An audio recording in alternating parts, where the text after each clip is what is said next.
Como em um filme de super-herói, o Enem pode ser um antagonista ou um vilão poderoso que chega tentando mudar a nossa trilogia. Mas respire, School Friends, porque aqui no Nota 10 a gente te dá uns poderes de matemática, uns escudos de linguagens para que você saia daqui como um verdadeiro vingador da aprovação. Então bora de aula?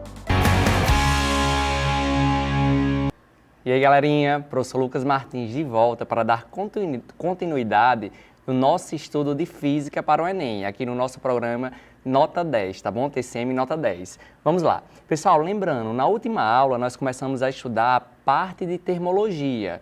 A termologia é aquela parte da física que estuda o quê? Estuda o calor, tá bom? Estuda tudo relacionado a calor. Nós aprendemos que calor é o quê? Uma energia térmica em trânsito, uma energia térmica em movimento, tá bom? No qual essa energia sempre vai fluir de forma espontânea do corpo de maior temperatura para o corpo de menor temperatura, tá bom? Galera, nós aprendemos que essa propagação de calor, essa transferência de energia térmica pode acontecer de 3 formas diferentes, que são a condução, convecção e irradiação, tá bom? A gente lembra que na condução é aquela propagação de calor no qual essa propagação de energia vai acontecer de molécula a molécula. Cada molécula começa a vibrar e vai passando essa vibração, essa agitação para a molécula vizinha. Então esse que é o nosso processo de condução. A condução nós vamos lembrar que ela acontece em todo estado físico, tá bom? No estado sólido, líquido e gasoso. Porém, ela é mais eficiente no estado sólido. Ah, Lucas, por que ela é mais eficiente no estado sólido? Justamente pelo fato que os elementos no estado sólido, as moléculas estão mais o quê? Mais juntas. Então, se elas estão mais juntas, essa propagação de calor é mais eficiente no estado sólido por meio de condução, tá bom? Galera, a convecção nós aprendemos que é aquela que vai acontecer apenas em fluidos, tá bom? Ou seja, em líquidos e em gases. Quando eu tenho o processo de propagação de calor por convecção, a gente vai lembrar também que ela vai acontecer por conta da diferença de densidade. Aquela substância, aquele fluido que é mais denso, acaba descendo e o fluido que é menos denso, ele acaba o quê? Subindo, tá bom? E nós vamos lembrar também do processo de irradiação, que ela é o único processo que pode acontecer justamente aonde? No vácuo. Ela acontece no vácuo e em meios materiais. Pessoal, a irradiação ela acontece por meio de ondas eletromagnéticas. Beleza? De boa? Tranquilo? Galera, nós finalizamos na aula passada falando aqui justamente sobre esses processos de propagação de calor. A aula de hoje nós vamos iniciar resolvendo algumas questões para dar continuidade da nossa termologia, tá bom? Então vamos lá, vamos fazer aqui algumas questões. Primeira questão, ó. Numa cozinha, uma cozinheira utiliza 2 colheres, uma de alumínio e outra de madeira, para mexer uma panela de sopa fervente. Após alguns minutos, ela nota que o cabo da colher de alumínio está quente ao toque, enquanto o cabo da colher de madeira se mantém uma temperatura agradável. Um de seus filhos, observando a situação, concluiu que a colher de alumínio deve ter absorvido mais calor da sopa. Para corrigir essa conclusão equivocada, a cozinheira explica que ambas as colheres recebem calor da sopa da mesma maneira, mas o material de que são feitos afeta a forma como esse calor é transferido. Com base na explicação dela, a cozinheira poderia demonstrar o mesmo princípio se, ao retirar as colheres de sopa quente, pedisse ao filho que segurasse um pequeno cubo de gelo com cada uma das extremidades do cabo. O filho, compreendendo corretamente o princípio envolvido, observaria que o gelo derreteria. Então vamos aqui para as alternativas. Mais rapidamente no cabo de madeira, pois ele tem um calor específico maior. Pessoal, enfim, antes da gente ler aqui as alternativas, nós vamos lembrar o seguinte. Hipoteticamente, eu estou em uma sala com ar-condicionado. Quando eu estou em uma sala com ar-condicionado, o ar-condicionado está tentando deixar aquela sala com a temperatura interna ali na faixa de 20 graus Celsius, vamos supor. Pessoal, se na sala está com a temperatura de 20 graus Celsius, eu tenho uma porta. A porta ela é feita de madeira. E eu vou ter um trinco de alumínio aqui. Quando eu pego no trinco de alumínio, a gente vai sentir uma sensação térmica de quê? De frio, tá bom? Quando eu encosto nesse trinco de alumínio. Já quando eu toco na porta de madeira, eu não vou ter essa mesma sensação térmica de frio. E por que não? Vamos lá. Antes de explicar o porquê que eu não vou ter essa mesma sensação térmica, eu quero que vocês pensem um pouco. Qual dos dois elementos aqui, o trinco ou a porta, vai estar com a temperatura menor? Muita gente pensa e responde que é o quê? O trinco de alumínio, justamente pela sensação que quando eu pego, dá uma sensação de frio, tá bom? Porém não, pessoal. Ambas, a porta e o trinco, estão em quê? Na mesma sala.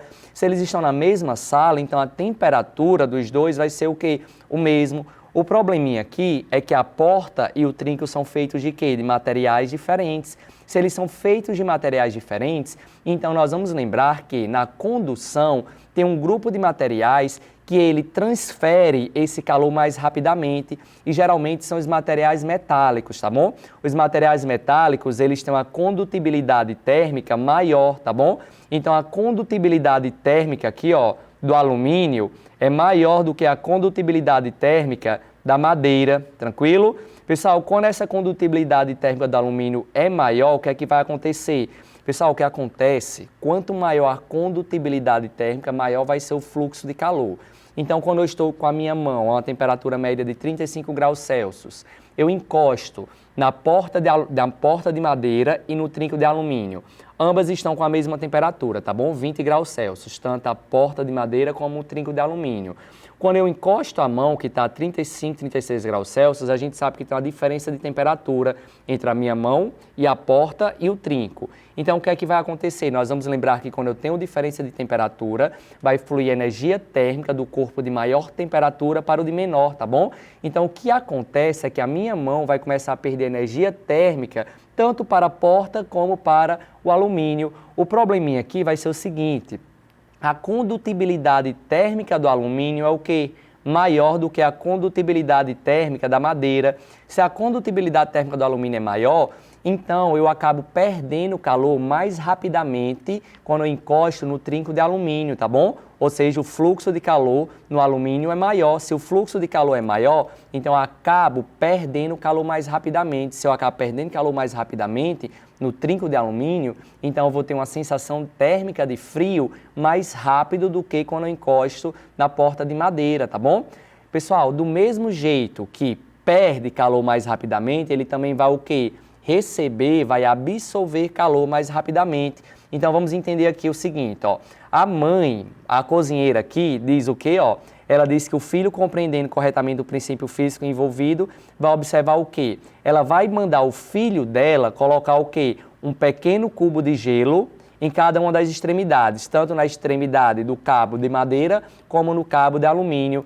Nós já entendemos aqui que a condutibilidade térmica do cabo de alumínio é o quê? Maior do que a condutibilidade térmica do cabo de madeira. Então, se essa condutibilidade térmica no cabo de alumínio é maior, então o fluxo de calor no alumínio vai ser maior, tá bom? Então, ó, letra A, mais rapidamente no cabo de madeira, pois ele tem um calor específico maior que o de alumínio. Não, pessoal, vai ser mais rapidamente no cabo de alumínio. Letra B, com a mesma rapidez nas duas colheres. Não, a rapidez no alumínio vai ser maior, já que ele possui uma condutibilidade térmica maior. Letra C, mais rapidamente no cabo de alumínio, até aqui perfeito, vai acontecer mais rapidamente realmente no cabo de alumínio, pois ela tem uma maior capacidade térmica. Pessoal, não é por conta da capacidade térmica, é por conta de quê? Da condutividade térmica, tá bom? Da condutibilidade. E letra D, mais rapidamente do cabo de alumínio, pois ele tem uma condutividade térmica superior à da madeira. Exatamente, pessoal. Portanto, ó, o gabarito da nossa questão, letra D. Beleza, pessoal? Tranquilo? De boa? Vamos aqui, ó, para uma próxima questão que todo ano, quase todo ano, está na nossa prova, que é uma questão, novamente, de propagação de calor, tá bom? Inclusive, essa questão aqui, ela é muito parecida com a que o Enem cobrou no ano de 2024. Vamos lá. Um sistema de aquecimento de água por painel solar é composto por um tanque de armazenamento e um coletor solar posicionado em um nível mais baixo no telhado. O coletor é uma caixa isolada, coberta com vidro transparente, em cujo interior circulam tubos de cobre pintados de preto. Quando a radiação solar incide sobre o coletor, a água em seu interior se aquece e se expande, tornando menos densa. Essa água quente, que é menos densa, ela acaba o quê? Subindo, ela sobe por uma tubulação até o tanque, enquanto a água fria do tanque desce para o coletor, criando um ciclo de circulação natural. o uso da pintura preta nos tubos, a utilização do vidro na cobertura do coletor e o processo de circulação natural da água são, respectivamente, melhores justificados fisicamente por... Pessoal, então ele quer saber o porquê dessas 3 coisas. Primeira pergunta que ele faz, é o porquê da pintura preta nos tubos. Pessoal, a pintura preta nos tubos vai ser justamente pelo seguinte fato. A gente sabe que o aquecedor solar, ele vai receber energia proveniente de quê? Do sol, tá bom? Quando ele recebe essa energia proveniente do sol, é só lembrar, pessoal, se a gente sair de meio-dia aqui em Mossoró, com a camisa preta e com a camisa clara, nós sabemos, mesmo sem entender nada de física, que eu vou ter uma sensação térmica mais quente aonde? Quando eu uso uma camisa preta, tá bom?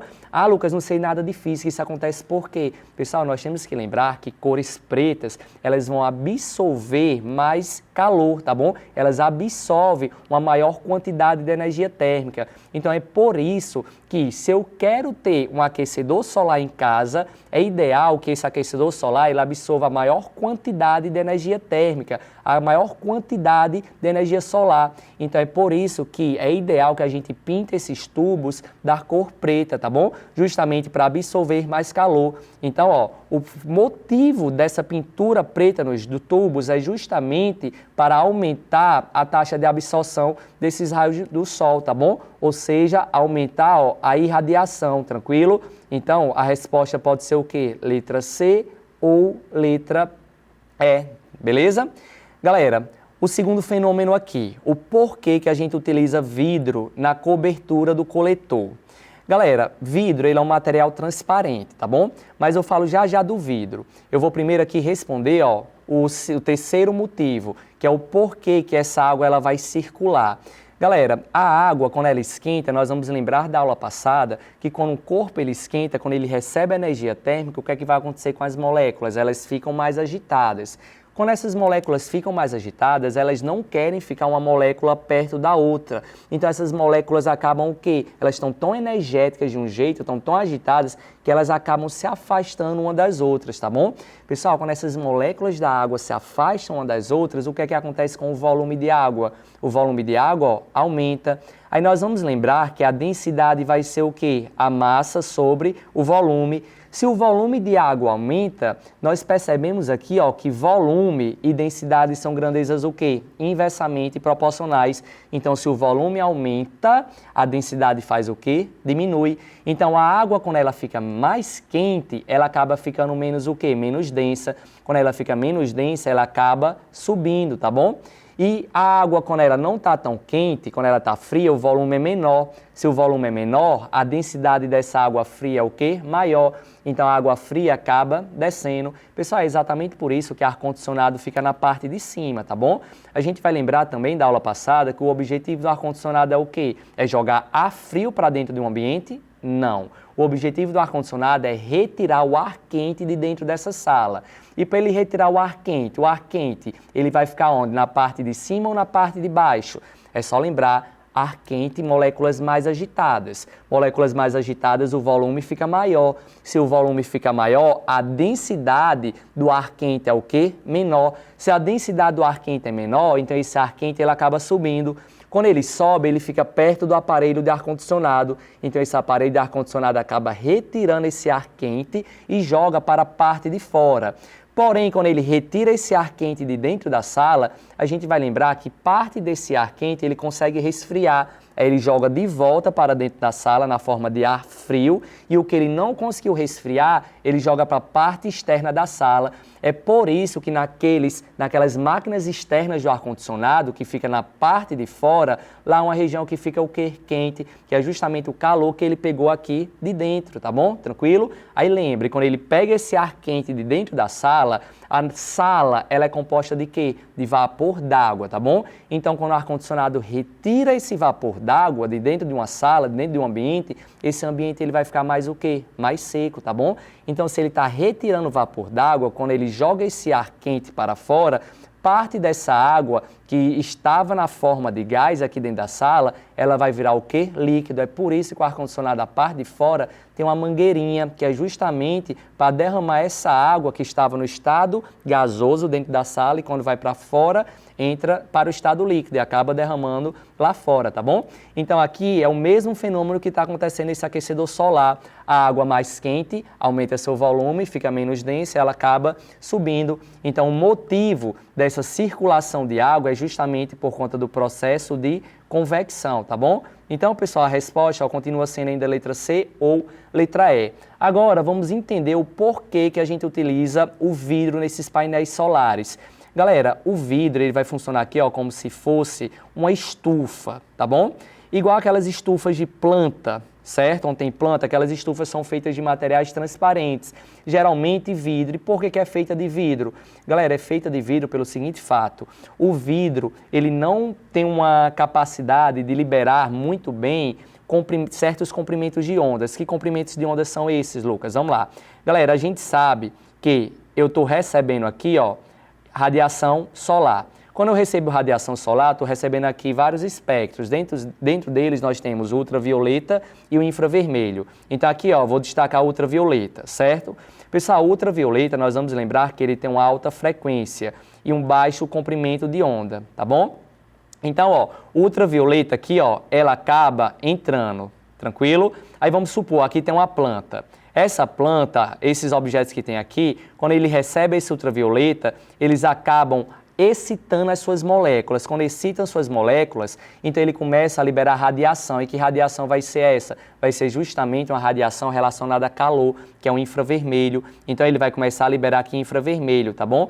Galera, porém o infravermelho, ele tem uma baixa frequência comparada ao ultravioleta e um alto comprimento de onda. E o vidro, ele não permite essa passagem de comprimentos de onda elevado, tá bom? Então, o infravermelho, ele acaba ficando aqui, aprisionado aqui dentro, beleza? De boa? Então, quando ele acaba ficando aprisionado aqui dentro, acaba gerando aqui um acúmulo, entre aspas, de calor, tá bom? Então, o motivo daqui ter vidro é justamente para quando liberar o infravermelho ficar aprisionado nessa regiãozinha aqui, ou seja, está funcionando como se fosse um efeito estufa.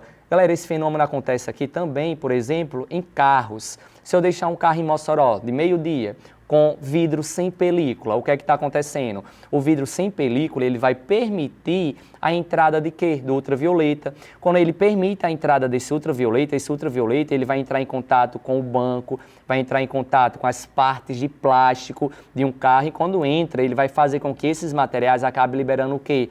Infravermelho. Quando libera infravermelho, o infravermelho que eles liberam tenta sair pelo vidro, porém o vidro ele não permite, não tem uma capacidade muito boa de liberar esse infravermelho, tá bom? Então esse infravermelho, que é justamente a radiação relacionada a calor, acaba ficando aprisionada ali dentro, por isso que quando eu abro a porta do carro, eu vou sentir uma temperatura extremamente elevada, porque o calor ele está aprisionado, certo? Já quando eu coloco uma película nesse vidro, essa película vai filtrar a radiação ultravioleta que nós vamos ter aqui, tá bom? Se ela filtra, ela diminui essa quantidade, então, consequentemente, diminui a quantidade de infravermelho que vai ser liberado pelas partes plásticas do carro, por exemplo, tá bom? Portanto, resposta da nossa questão, letra C. Beleza, galerinha? De boa? Vamos lá agora para mais uma questão, também dessa questão foi a questão do Enem do ano passado.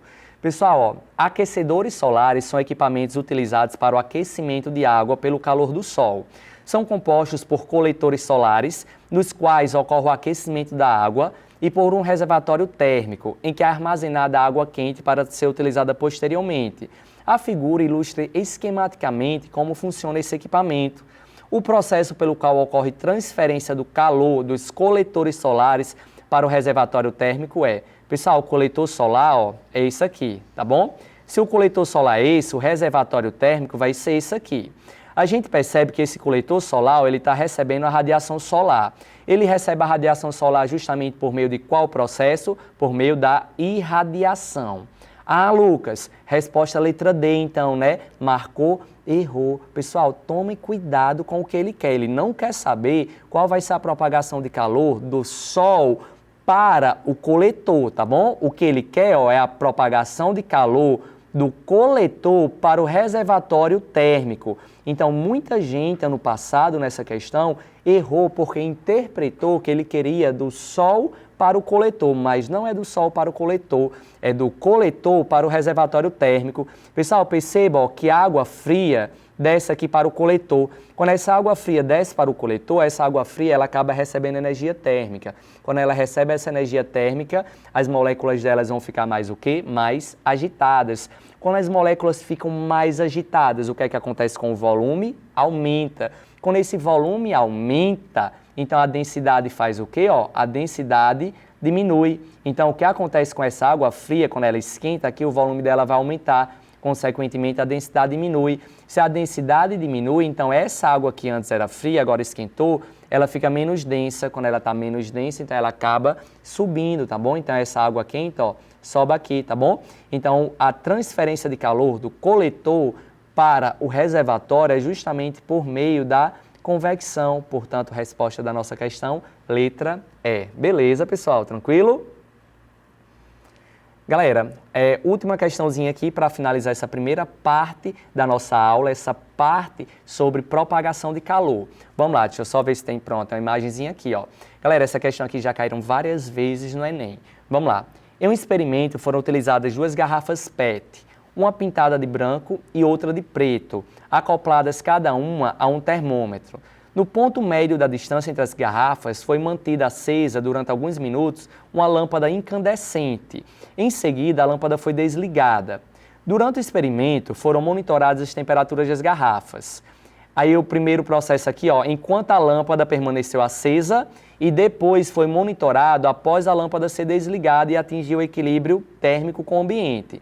A taxa de variação da temperatura da garrafa preta em comparação à da garrafa branca durante todo o experimento foi. Vamos lá. Pessoal, aqui só relembrar uma coisinha importante a título de Enem, lâmpada incandescente.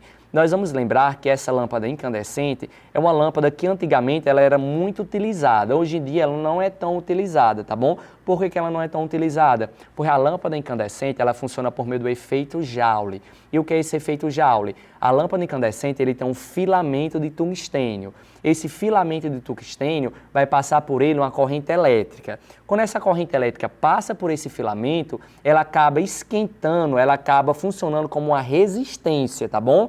Esse filamento tungstênio funciona como um resistor. Então a corrente elétrica vai passar por esse filamento e esse filamento tungstênio que funciona como resistor, ele vai dificultar essa passagem de corrente elétrica. Então ali eu vou acabar tendo uma transformação da energia elétrica em energia térmica, tá bom? Porque quando ele dificulta essa passagem, então esse filamento ele acaba esquentando. Quando ele acaba esquentando, ele vai esquentar tanto que vai chegar a um ponto que essa energia térmica vai acabar se transformando em energia luminosa, tá bom? E acaba iluminando. Pessoal, o problema dessas lâmpadas incandescentes é porque, para vocês terem noção, o gasto energético dela, em torno de 95% da energia que ela recebia, era perdida. Em torno de 95% da energia era transformada, a maior parte dela disparada, em calor. Então é por isso que a lâmpada incandescente ela esquentava muito, porque a maior parte da energia ela transformava em calor. E aproximadamente só 5% da energia que ela consumia, ela transformava em luz, ou seja, tinha uma eficiência energética muito baixa e consumia muita energia. Então o gasto energético aqui era muito elevado, por isso que essa lâmpada ela acabou sendo substituída pelas lâmpadas fluorescentes e posteriormente pelas lâmpadas de LED, tá bom? Porque além de ter uma eficiência muito maior, se tem uma eficiência maior, então o gasto energético vai ser menor. A durabilidade delas é muito maior do que essas lâmpadas incandescentes, tá bom? Tranquilo? Então vamos lá. Só relembrando aqui a lâmpada incandescente, que quase todo ano está na nossa prova. Aí ele quer saber o seguinte, a taxa de variação da temperatura da garrafa preta em comparação à da garrafa branca. Galera, quem é que vai absorver maior quantidade de energia térmica, ou seja, maior quantidade de calor? Vai ser a garrafa preta ou a garrafa branca? Vai ser a garrafa preta, tá bom? Se ela recebe maior quantidade de calor, então a variação de temperatura dela vai ser o quê? Maior, tranquilo? De boa? Pessoal, se ela absorveu mais calor, então a temperatura dela vai aumentar mais do que a da garrafa branca. Aí ele quer saber justamente isso, a taxa de temperatura durante o processo de aquecimento. Então, durante o processo de aquecimento, na garrafa preta, é maior no aquecimento, tá bom? Então, pode ser letra B, letra D ou letra E. Aí nós vamos lembrar que quanto maior essa taxa de absorver calor, também vai ser maior a taxa de perder calor. Então, aquilo que absorve calor mais rápido, ele também vai liberar calor mais rápido. Então, a taxa de resfriamento da garrafa preta vai ser o quê? Maior do que da garrafa branca. Portanto, gabarito da nossa questão, letra E, tá bom? Vai ser maior no aquecimento e maior no resfriamento. Beleza, galerinha? De boa? Tranquilo? Então, eu espero que vocês tenham entendido essa resolução dessas questões sobre termologia e propagação de calor. Vamos agora para um breve intervalo e na volta nós vamos falar sobre dilatação térmica. Até já já!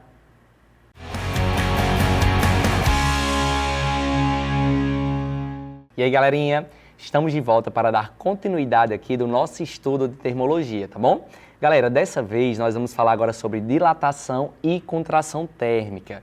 Galera, vamos lá. Quando eu falo dilatação, quando algo vai dilatar, dá a ideia que o seu tamanho ele vai o quê? Aumentar, tá bom?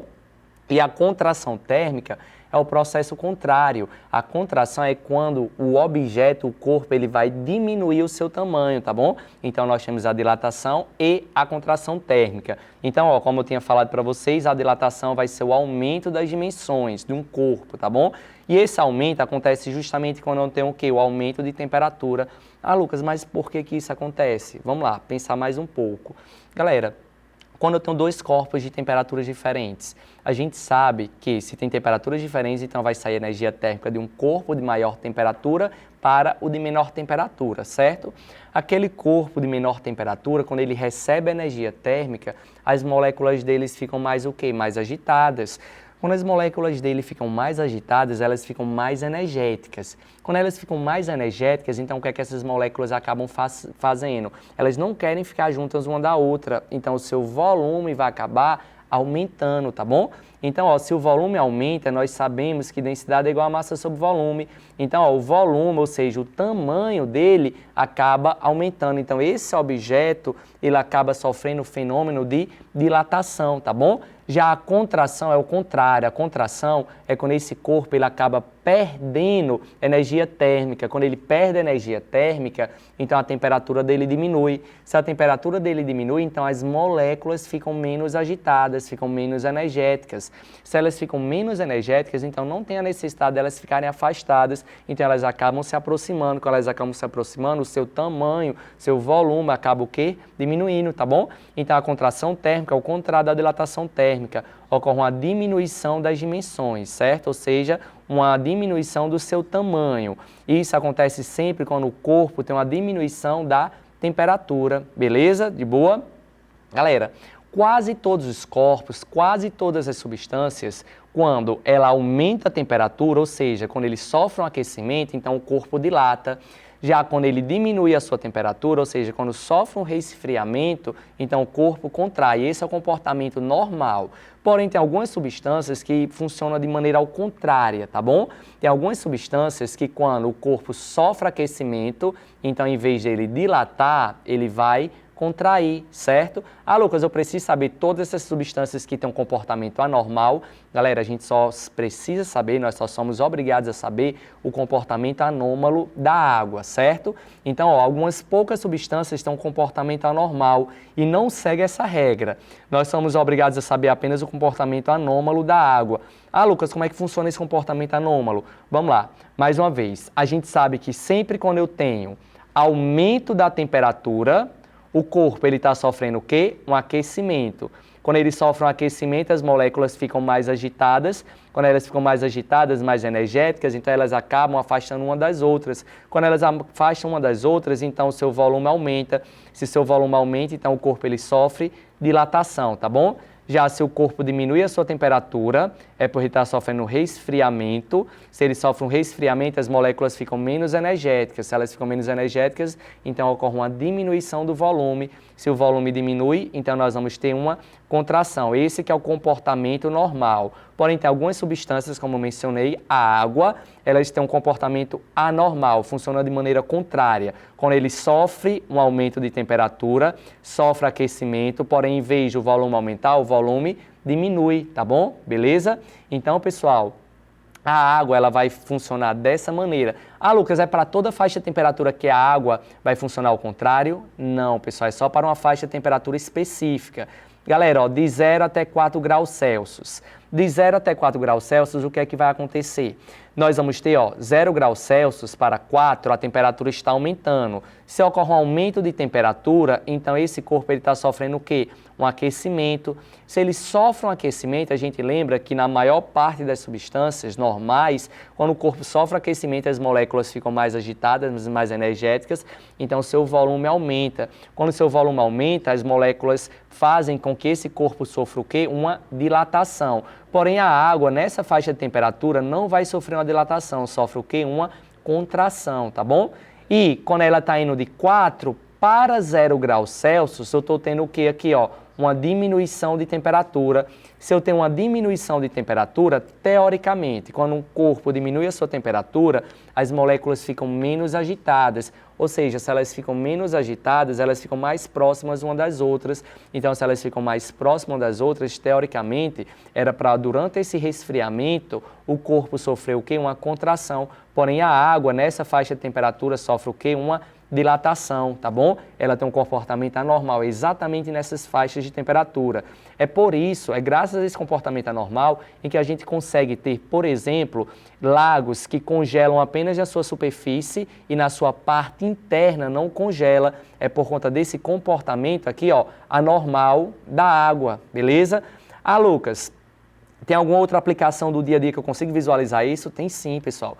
Não sei vocês, mas eu tinha uma mania que, por exemplo, quando eu ia jogar bola, eu acabava sempre esquecendo de colocar água para gelar antes. Aí eu pegava uma garrafa de plástico, aquelas garrafinhas de plástico normal que vende por aí, R$2, que já vem com a água.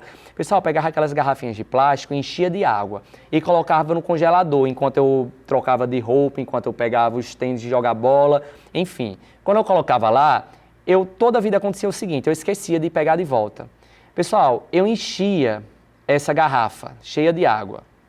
Quando eu enchia essa garrafa cheia de água, aí eu colocava lá no congelador e esquecia. Só lembrava no outro dia. Pessoal, quando eu lembrava no outro dia, ia lá tirar, eu percebia que essa garrafa ela estava o quê? Totalmente estufada. Por que ela estava estufada? Vamos lá. Pessoal, eu estou colocando aqui, ó, plástico e água. Eu estou colocando essa garrafinha de plástico totalmente cheia. O volume do plástico e o volume da água que vai ser a mesma, tá bom? Mesmo volume. Aí vamos ver o que é que acontece. Quando eu coloco isso aqui no congelador, a temperatura vai aumentar ou vai diminuir? Vai diminuir, tá bom? Se a temperatura diminui, tanto do plástico como da água, então ambos vão sofrer o quê? Uma dilatação ou contração. Se a temperatura diminui, então ambas sofrem contração, tá bom? Então o volume do plástico e o volume da água vão diminuir. Pessoal, eu coloquei essa água junto com o plástico com a temperatura de 20 graus Celsius. Quando ela vai de 20 graus Celsius até 5 graus Celsius aqui, então tanto a água quanto o plástico eles vão contrair, ou seja, diminuir seu volume. Porém, quando chega em 4 graus Celsius, de 4 graus Celsius até 0 graus Celsius, o plástico ele continua sofrendo uma contração, que ele tem um comportamento normal, tá bom? Ou seja, o volume do plástico continua diminuindo, porém a água, nessa faixa de temperatura específica, a água ela não vai ter mais um comportamento anormal, ela vai ter não vai ter um comportamento normal, ela passa a ter um comportamento anormal. Pessoal, de 4 até 0, a temperatura aumenta ou diminui? Diminui, tá bom? Se a temperatura diminui, está sofrendo resfriamento. Teoricamente era para a água continuar fazendo o quê? Se a temperatura está diminuindo, continuar sofrendo uma contração. Porém, nessa faixa de temperatura, a água não sofre mais uma contração, ela sofre o quê? Uma dilatação. Então, ó, o recipiente de plástico, ele continua diminuindo o seu tamanho, porém a água, nessa faixa de temperatura, ela começa a aumentar seu volume. Quando ela começa a aumentar seu volume, o plástico diminuiu, a água aumentou. Então, a água acaba fazendo com que esse plástico fique estufado. É por isso que se eu esquecer uma garrafa de plástico no congelador e pegar no outro dia, eu vou ver que essa garrafa ela está estufada. Pessoal, se for uma garrafa que não tem a capacidade de sofrer essa dilatação, com a dilatação da água, então a garrafa provavelmente vai o quê? Rachar, tá bom? Tranquilo? De boa? Então é assim que funciona a dilatação e a contração, certo? Galera, e nós vamos ter aqui a dilatação térmica dos sólidos. A dilatação térmica dos sólidos pode acontecer aqui de 3 maneiras. É a dilatação linear, dilatação superficial e a dilatação volumétrica. Galera, já quero deixar bem claro para vocês que todo sólido ele vai ser dilatação volumétrica, certo? Ou seja, ele dilata nas 3 dimensões. Porém, aqui vão ter alguns materiais, alguns sólidos, algumas aplicações em que a dilatação vai ser mais perceptível em uma das dimensões. Então, se vai ser mais perceptível em uma das dimensões, então a gente acaba classificando isso como a dilatação linear. Então, a dilatação linear é quando a dilatação ela vai se destacar em uma dimensão, tá bom? E para calcular essa dilatação, nós iremos fazer dilatação, que é o ΔL, vai ser o comprimento inicial, vezes o coeficiente de dilatação, vezes a variação de temperatura, tá bom? Galera, quanto maior for o coeficiente de dilatação do material, maior a capacidade dele dilatar, ou seja, aumentar o seu comprimento. Quando a dilatação acontece em 2 dimensões, então nós vamos ter aqui uma dilatação superficial. Na dilatação superficial, a dilatação superficial vai ser a área inicial vezes o coeficiente de dilatação superficial vezes a variação de temperatura.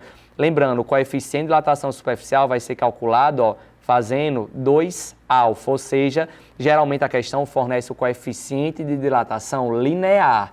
Porém, na hora de aplicar aqui no superficial, eu não vou usar o coeficiente de dilatação linear, tenho que usar o superficial, e o superficial é só pegar o linear e multiplicar por 2. Ah, Lucas, me dê aplicações disso aí para eu conseguir visualizar melhor. Galera, por exemplo, a aplicação do coeficiente de dilatação linear. Não sei se vocês já perceberam, porém, fios de postes. Fios de postes, vou desenhar aqui, ó, o fio de poste. O fio do poste, ele não é totalmente bem, como é que eu posso dizer, esticadozinho, tá bom? O fio do poste, ele sempre tem o quê? Uma pequena folga. Então, ele tem essa pequena folga aqui, ó, ele é folgado, faz esse arcozinho de parábola, essa curvazinha. Por que, Lucas? Não era mais lógico diminuir o tamanho do fio para gastar menos fio, consequentemente gastar menos dinheiro, não? Pessoal, porque tem um pequeno problema. Se eu deixar esse fio totalmente esticado, a gente sabe que todo o material ele vai sofrer fenômeno de quê? Dilatação e contração. Então, ó, se eu deixar esse fio bem retinho, totalmente esticado, totalmente tensionado, pense comigo. De noite, eu coloco isso aqui de dia, com uma certa temperatura. Quando chega de noite, o que é que acontece com a temperatura? Diminui. Quando a temperatura diminui, as moléculas ficam mais agitadas ou menos agitadas? Fica menos agitadas, tá bom? Quando elas ficam menos agitadas, então o volume acaba o quê? Diminuindo. Quando o volume acaba diminuindo, então esse fio, ele acaba sofrendo uma contração, ou seja, o seu tamanho vai diminuir. Pessoal, quando o seu tamanho diminui, se ele estiver totalmente esticado, ele vai contrair. Quando ele for contrair, então ocorre o risco aqui do fio romper, do fio torar. Então o gasto aqui seria muito maior, porque toda vida que o fio sofresse uma contração, aí a empresa ia ter que ir lá consertar isso, então o gasto seria muito maior. Então é mais viável deixar sempre, gastar um pouquinho mais com fio e deixar essa folguinha aqui, justamente para permitir com que esse fio ele acabe sofrendo dilatação. Se ele sofre dilatação, então ele aumenta seu tamanho, então ele fica um pouquinho mais arqueado, tá bom? E quando ele sofre contração, como ele está folgado, quando ele sofrer contração, então ele não vai acabar puxando, porque não vai estar tensionado demais, então ele vai ter espaço para poder aqui contrair e dilatar, tá bom? Isso é um exemplo aqui da dilatação linear. Galera, trilhos de trem. Trilhos de trem, vocês vão observar que os trilhos de trem, eles não é um vão enorme. Os trilhos de trens, eles são vãos que eles vão ser conectados. E quando eles são conectados, eles não são colocados um ao lado do outro aqui, não. Eles não são encostados, tem um pequeno espaçamentozinho que é justamente para permitir que quando sofre o processo de dilatação, esses trilhos tenham para onde crescer, tá bom? De boa? Consiga dilatar sem acabar prejudicando o trilho posterior. Pessoal, outro exemplo que nós temos em pontes, em viadutos. Se vocês observarem, em pontes, em viadutos, sempre vai ter um riscozinho na pista, seja no início, seja no fim, seja no meio, um risco que é para colocar juntas de dilatação. Essas juntas de dilatação são feitas de materiais menos resistentes do que o material do asfalto. São materiais que eu consigo comprimir. Por quê, Lucas? porque o asfalto, como ele vai estar sujeito ali a variações de temperatura, então ele vai estar sofrendo dilatação e compressão durante o dia, durante a noite. Então, quando isso acontece, o asfalto ele vai aumentar e diminuir seu tamanho. Se não tivesse essas juntas de dilatação, o que ia acontecer? Quando o asfalto fosse tentar dilatar, ele ia encontrar uma restrição, uma barreira. Então, como ia encontrar essa restrição, essa barreira, então o asfalto ia acabar começando a rachar, tá bom? Por isso a importância de deixar essas juntas de dilatação, tá bom? Pessoal, tudo isso que eu falei aqui são dilatações em uma dimensão, dilatação linear. Lembrando, toda dilatação é o quê? Volumétrica. Porém, quando ela tem mais destaque em uma dimensão, a gente acaba classificando como linear. Galera, dilatação superficial acontece muito em coisas que vão dilatar em duas dimensões. A principal aplicação que nós temos é na cerâmica das casas. Pessoal, se vocês observarem, cerâmicas das casas, elas não são colocadas uma encostada à outra. Elas sempre deixam o quê? Um espaçamento entre essas cerâmicas. E esse espaçamento entre as cerâmicas é justamente para permitir que quando essas cerâmicas sofram os fenômenos de dilatação e contração, por exemplo, se ela estiver totalmente encostada uma na outra, quando tiver variação de temperatura, se não tiver esse espaçamento entre as cerâmicas, ela não vai conseguir dilatar, ou seja, aumentar seu tamanho. Quando ela tentar aumentar seu tamanho, se não tiver esse espaçamento, então as cerâmicas vão acabar o quê? Rachando. Então é por isso a importância de deixar esse espaçamento. Aí esse espaçamento aqui é preenchido com material, geralmente o rejunte. O rejunte ele é um material poroso, que ele é menos resistente do que a cerâmica. Então o rejunte, quando a cerâmica dilata, ele permite o rejunte que a cerâmica acabe comprimindo ele, tá bom? Acabe comprimindo o rejunte sem rachar a cerâmica. Então isso aqui é uma dilatação do tipo superficial, certo? E a dilatação volumétrica é aquela que acontece em três dimensões. Dilatação volumétrica vai ser volume inicial vezes o coeficiente de dilatação volumétrica vezes a variação de temperatura. Lembrando, o coeficiente de dilatação volumétrica é 3 vezes o coeficiente de dilatação linear. Galera, por exemplo, quando um foguete ele está subindo, lá em lançamento de foguete, os físicos, os engenheiros, eles já dimensionam que aquele foguete, durante o seu processo de subida, ele vai sofrer uma dilatação. Por que ele sofre uma dilatação? Pessoal, quando o foguete está subindo, ele vai acabar sofrendo atrito com o ar, tá bom? Quando ele sofre esse atrito com o ar, esse atrito é a mesma coisa de eu pegar uma mão e encostar na outra e começar a fazer esse movimento. Nós vamos perceber que esse movimento de atrito acaba fazendo com que o que eu sinta, tipo como se fosse uma energiazinha térmica esquentando. Pessoal, a mesma coisa acontece no foguete. Ele vai esquentar, vai aumentar a sua temperatura em todas as dimensões. Quando ele aumenta a sua temperatura em todas as dimensões, então, em todas as dimensões, esse foguete ele vai sofrer uma dilatação. Como é em todas as três dimensões, a dilatação que acontece lá dele é uma dilatação do tipo volumétrica, tá bom? Tranquilo? Pessoal, vamos lá. Eu não sei se vocês já perceberam que tem pessoas que, quando coloca água quente em um copo de vidro, já aconteceram que esse copo de vidro, ele trincou, tá bom? Ele trinca, ele quebra, mas por que isso acontece? Vamos lá, imaginar aqui o seguinte, eu tenho aqui um copo de vidro. Pessoal, quando eu tenho esse copo de vidro, só desenho aqui esse copo de vidro, vou colocar aqui uma água quente. Galera, quando eu coloco uma água quente, essa água, quando eu coloco aqui, ó, ela vai começar a entrar em contato primeiro com o quê? Com a parte interna desse copo. Quando ela começa a entrar em contato primeiro com a parte interna, então essa parte interna ela acaba esquentando mais rapidamente. Quando essa parte interna acaba esquentando mais rapidamente, então essa parte externa aumentou sua temperatura, então as moléculas ficam mais agitadas, então o volume vai o quê? Aumentar. Pessoal, se essa parte interna aqui aumentou a temperatura e quer aumentar seu volume, ele vai ter um pequeno probleminha, a parte interna vai empurrar a parte externa que ainda não sofreu esse aumento de temperatura.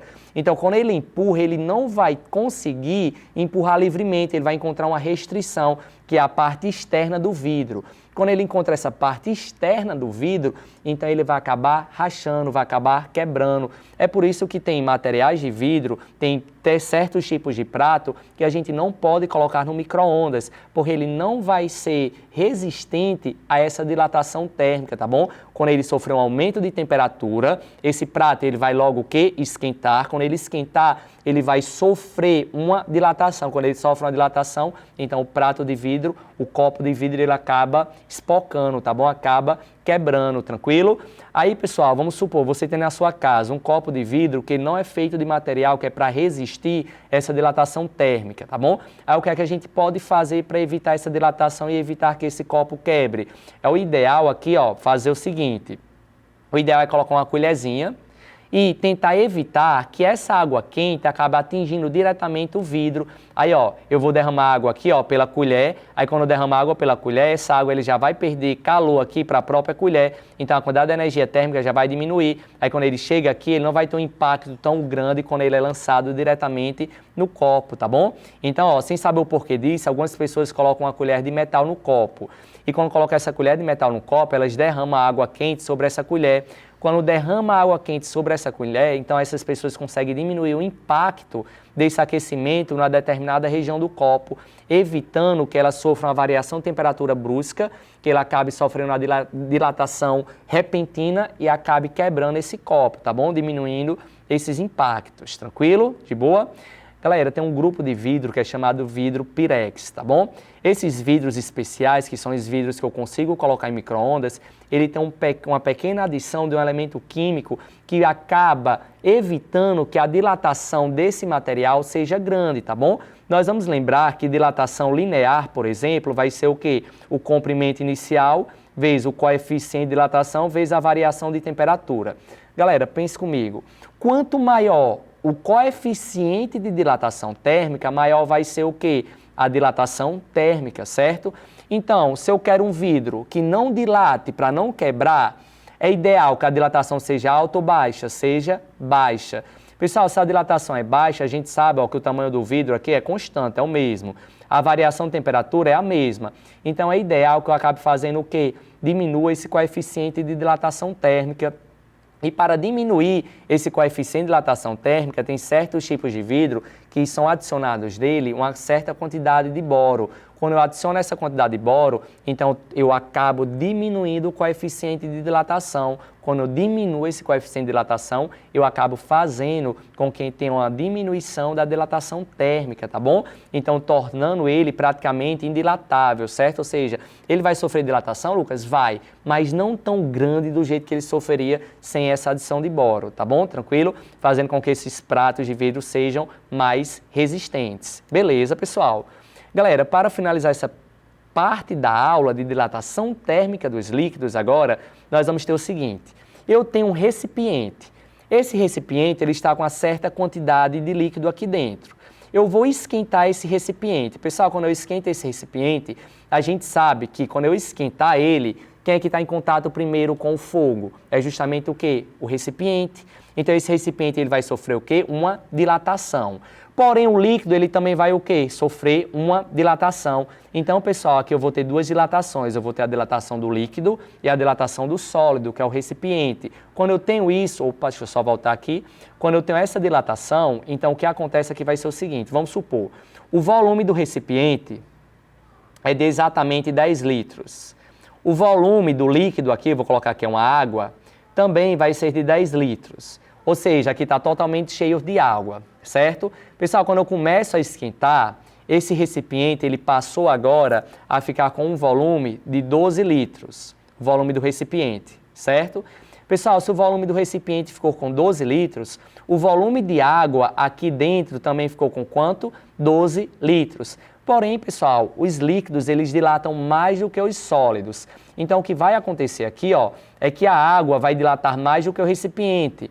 Então, a água, como ela dilata mais do que o recipiente, vai acabar caindo uma certa quantidade de água aqui fora. Vou dizer que caíram 3 litros. Pessoal, aí eu vou perguntar para vocês, qual foi a dilatação do líquido? Aí muita gente vem e fala, Lucas, se derramou 3 litros, é porque o líquido ele dilatou apenas 3 litros. Galera, tome cuidado, porque essa dilatação aqui é uma dilatação que aparente, tá bom? A dilatação real desse líquido vai ser o quê? Vai ser a dilatação que ele sofreu junto com o recipiente. Nesse nosso caso, qual foi a dilatação que o recipiente sofreu? Ó, saiu de 10 e passou para 12, ou seja, sofreu uma dilatação de 2 litros, tá bom? Então, vai ser a dilatação do recipiente mais o que derramou aqui, que foram 3 litros, ou seja, a dilatação real que esse líquido sofreu foi de exatamente 5 litros. E para encontrar isso, nós percebemos que a dilatação real de um líquido sempre vai ser o quê? A dilatação que o recipiente recebeu, mais a dilatação aparente, que é justamente esse valor que derrama aqui, tá bom? Beleza? De boa? Galera, então eu espero que vocês tenham entendido esses nossos raciocínios sobre dilatação térmica dos sólidos e dilatação térmicas do líquido, tá bom? Aguardo vocês na nossa próxima aula, no qual nós iremos resolver aqui várias questões sobre essa temática. Até a próxima!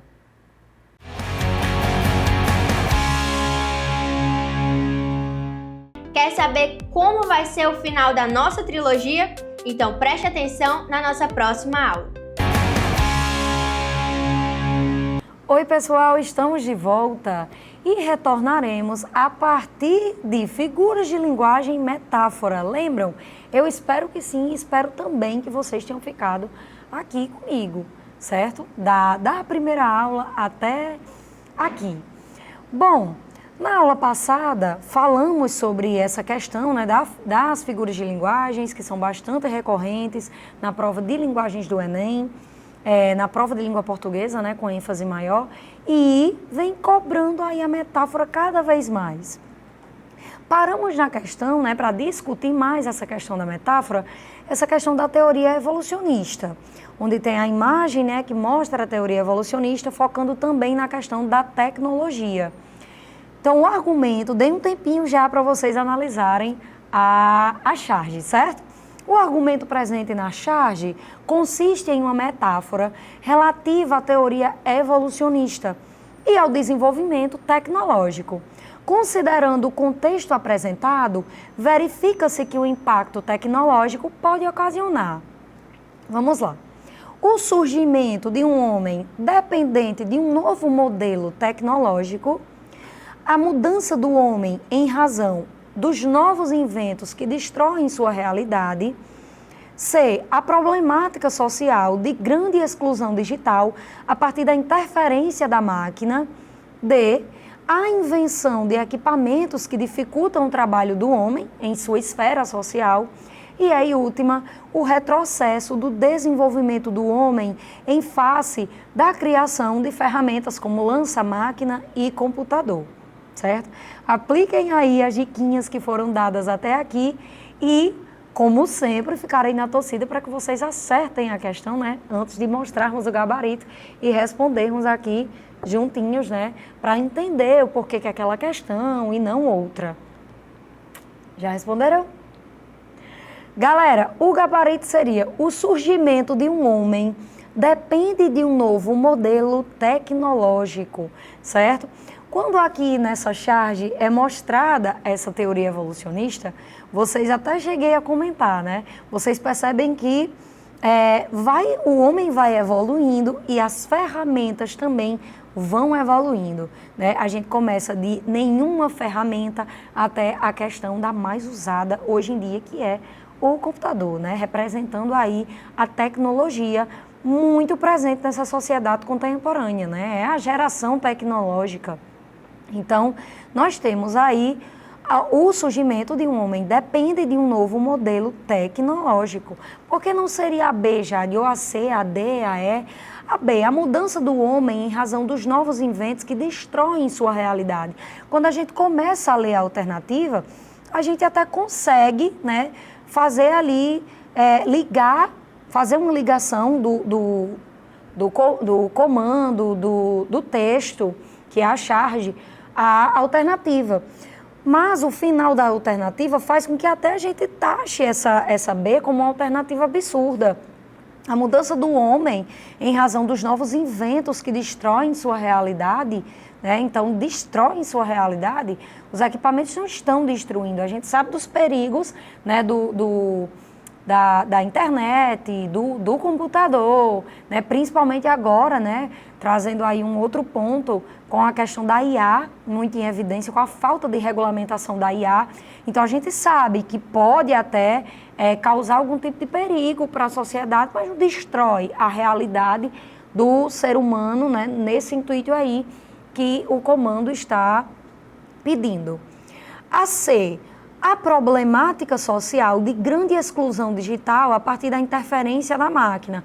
A gente também sabe que tem a questão da exclusão digital, né? Nem todo mundo tem acesso à tecnologia. Tem também a questão do letramento digital, que são temas também, galera, que eu indico que vocês pesquisem, né? Que vai agregar muito no conhecimento de mundo de vocês. Vai aí trazer uma bagagem super bacana para vocês.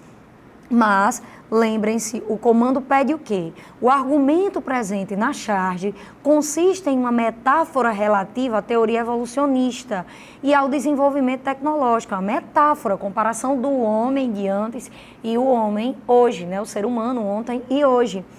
Considerando o contexto apresentado, verifica-se o que o impacto tecnológico pode ocasionar. Então, seria esse surgimento do homem dependente de um novo modelo tecnológico. Essa C não vai falar sobre, no texto, essa metáfora, né? A charge, o texto como um todo, não está falando sobre essa questão da exclusão digital. Com interferência, a partir da interferência da máquina. A D também não seria, galera, porque fala invenção de equipamentos que dificultam o trabalho do homem. As ferramentas, principalmente as ferramentas digitais, ela não vem para dificultar, ela vem para somar. É o que eu falei para vocês quando eu citei a questão da IA. O que falta muitas vezes é a questão da regulamentação, né? Mas vem para somar. São ferramentas que nos ajudam. A tecnologia hoje em dia é super importante, né? Nós vivemos em meio a essa questão digital que traz ali um benefício para os seus usuários. E o retrocesso do desenvolvimento do homem em face da criação de ferramentas como lança, máquina e computador. Essa daí até poderia ser a nossa verdadeira massa, né? O retrocesso do desenvolvimento do homem em face da criação de ferramentas. Então, não há um retrocesso em relação às ferramentas. As ferramentas ficam claras que só vão evoluindo, né? Até chegar na ferramenta digital, que é a ferramenta do computador. Então, aí teríamos como gabarito o surgimento de um homem depende de um novo modelo tecnológico, certo? Passaremos agora para mais um pontinho, né, da nossa lista, que seria a intertextualidade. Acontecem nas provas do Enem com muita frequência, né, as questões aí apresentando a intertextualidade como um conteúdo bem cobrado. E a intertextualidade acontece quando um texto faz referência implícita ou explícita, muita atenção nisso aí, né? Implícita ou explícita, a alguma obra pré-existente. Gente, quando a intertextualidade ela está clara, né, ela está de forma explícita, que você consegue identificar de cara que ali se trata de uma intertextualidade, essa imagem foi feita com base em outra. Esse poema foi construído com base em outro. Essa música foi feita com base em outra. Então, a gente consegue identificar ali de cara que se trata de uma intertextualidade, quando ela vem de forma explícita. Mas quando ela vem de forma implícita, é preciso ter um olhar mais atencioso. Por quê? Você só vai saber que se trata de uma intertextualidade através do seu conhecimento de mundo.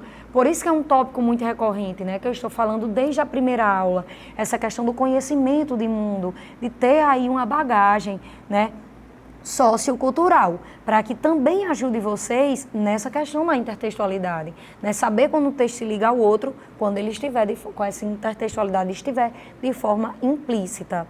Para entender melhor a intertextualização, é necessário que o leitor, né, possua esse repertório, que eu acabei de falar para vocês, e vamos falar um pouco mais sobre isso. Como assim, Jade? Vamos nos aprofundar em intertextualidade. Não é só saber que é um texto que faz referência ao outro. Não, gente, nós temos os tipos de intertextualidade, certo? A gente começa com a citação ou argumento de autoridade. Isso aí consiste, né, em reproduzir com precisão as palavras de uma outra pessoa. Vocês também utilizam muito essa técnica na produção de texto, né? Quando vai citar, é um repertório, é um tema que fale sobre educação. Então, vou citar aqui o Paulo Freire, né? Então, vocês vão trazer ali uma citação de Paulo Freire, um argumento de Paulo Freire, né, que tem total autoridade dentro dessa temática. Então, por isso que a gente chama também de argumento de autoridade, né, citação ou argumento de autoridade. e consiste em reproduzir, né, com precisão as palavras de outra pessoa, de um livro, de uma obra. Então a gente pode citar as palavras de Paulo Freire, uma obra de Paulo Freire, né?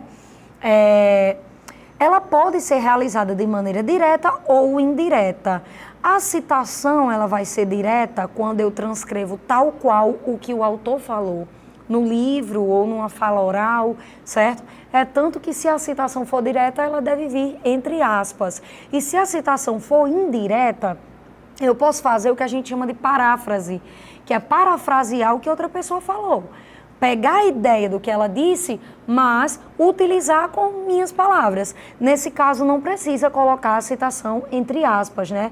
Precisa colocar só de acordo com Paulo Freire, como cita Paulo Freire, segundo Paulo Freire, certo? Exemplos aqui, que eu sei que vocês de casa, vocês que estão assistindo, iriam querer um exemplo, né? Mas, e já puxando aí, ó, sou tão fã do Paulo Freire que coloquei o exemplo de Paulo Freire aqui também, certo? Acompanhem na tela, gente. Citação direta de Paulo Freire. Ensinar não é transferir conhecimento, mas criar as possibilidades para a sua própria produção ou a sua construção. Então, nós temos aqui, né, uma citação direta, porque está tal qual como Paulo Freire cita, fala, né, aborda em suas obras, e percebam também que se trata de uma citação direta pelo uso das aspas. E a citação indireta, né, eu já tinha explicado oralmente para vocês estão vendo aí só o exemplo de forma escrita. Segundo Paulo Freire, ensinar não é transferir conhecimento, é criar possibilidades para uma produção própria. Então, aqui a gente tem exatamente a mesma ideia que Paulo Freire tinha falado na citação direta, porém de uma maneira mais indireta, trocando ali algumas palavrinhas, né? Geralmente, a gente utiliza a citação indireta quando não lembra exatamente o que o autor, o que é que tem naquele livro, né, naquela obra, e não quer arriscar, fazer uma citação direta de maneira equivocada. Não quero correr o risco de ficar ali errado, né, de ficar uma citação errônea. Então, eu vou fazer uma citação indireta que tenho menos chances de colocar ali algum tipo de erro, né? Então, arrasem aí nas citações diretas ou indiretas. Outro tipo de intertextualidade é a paráfrase, certo? A paráfrase é uma reinterpretação, basicamente o que a gente faz na citação indireta. Lembram que eu falei que quando a gente faz uma citação indireta, a gente parafraseia o que o autor falou, o que tem naquela obra, né? Então, a paráfrase é uma reinterpretação que reorganiza palavras e expressões, mantendo o sentido original, certo? Essa parte é muito importante. A gente não pode deixar de manter o sentido original da frase, do texto. Em outras palavras, a estrutura do texto ela é modificada e a disposição do conteúdo é alterada, mas a mensagem continua intacta, certo? O valor da mensagem, o sentido da mensagem, ela continua intacta. Eu só vou mudar ali a própria forma como eu vou organizar, certo? Eu posso mudar a sintaxe do meu texto, mas não ali a principal ideia que aquele texto quer nos passar, tá? E claro que eu iria trazer uma questão de intertextualidade, né? Para debatermos juntos. Temos aqui o texto Meus 8 Anos, do poeta romântico Cassimiro de Abreu, né? Em literatura vocês com certeza já devem ter visto aí romantismo na escola aqui no Nota 10. Então, nós temos aí um poema de Cassimiro de Abreu que diz: que saudades que tenho da aurora da minha vida, da minha infância querida, que os anos não trazem mais. Que amor, que sonhos, que flores, naquelas tardes fagueiras, à sombra das bananeiras, debaixo dos laranjais. Mais tarde, né, o poeta Oswald de Andrade, que é um dos principais responsáveis pela Semana de Arte Moderna, a galera que está na terceira série, já passou aí a essa altura do campeonato, né, pelo modernismo, então passou pela Escola Literária do Modernismo, já viu Oswald de Andrade, né, um nome riquíssimo, importantíssimo na Semana de Arte Moderna.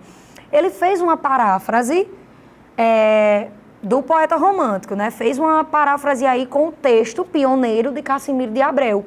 Então, Oswaldo de Andrade diz: "Oh, que saudades que eu tenho da aurora da minha vida, das horas de minha infância que os anos não trazem mais. Naquele quintal de terra da rua de Santo Antônio, debaixo da bananeira, sem nenhum laranjais." Então, aí a gente tem uma intertextualidade, né? Porque ele escreve uma intertextualidade explícita, ele escreve com base no poema de Oswaldo de Andrade, no poema de Cassimiro de Abreu. Então, aí a gente consegue já estabelecer, né, uma relação entre um texto e outro. Bora passar para o comando? Vamos lá. Deixa eu ver aqui. Ah, tem mais um exemplo, galera. Antes de passar para as questões, né, do enunciado, comando. Então, vamos lá. Mais um, certo? Só explicando aqui rapidinho para vocês, né? Reforçando, na verdade, o que já foi explicado. A paródia estabelece, né, essa intertextualidade de caráter humorístico, satírico, crítico ou irônico. Também é importante falar para vocês da paródia. A gente falou aqui dos exemplos de intertextualidade. Antes de passar para enunciado, comando, vamos falar da paródia, certo? A paródia estabelece uma intertextualidade de caráter humorístico, satírico, crítico, irônico. A paródia todo mundo já deve ter visto, né? Já ouviu falar, já escutou. Nesse caso, ao criar um novo texto, né, a obra original é modificada ou até mesmo subvertida, certo? Resultando em uma mudança no significado e na mensagem também.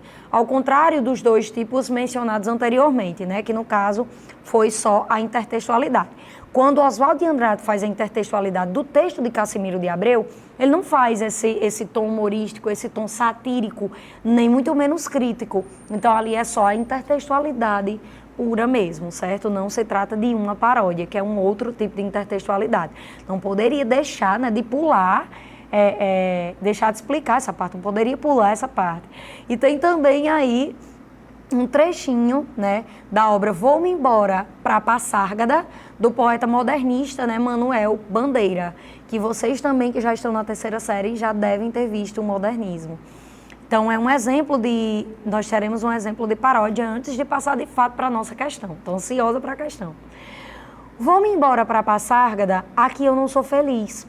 Lá a existência é uma aventura, de tal modo inconsequente, que Joana, a louca de Espanha, rainha e falsa demente, vem a ser contraparente da nora que nunca tive. Então, aí sim, né, é um exemplo de paródia no texto Vou-me embora para Passárgada, né? Porque está tratando aí de forma mais humorada, de forma mais crítica. A gente já percebe a diferença, né, da própria intertextualidade, quando é só intertextualidade.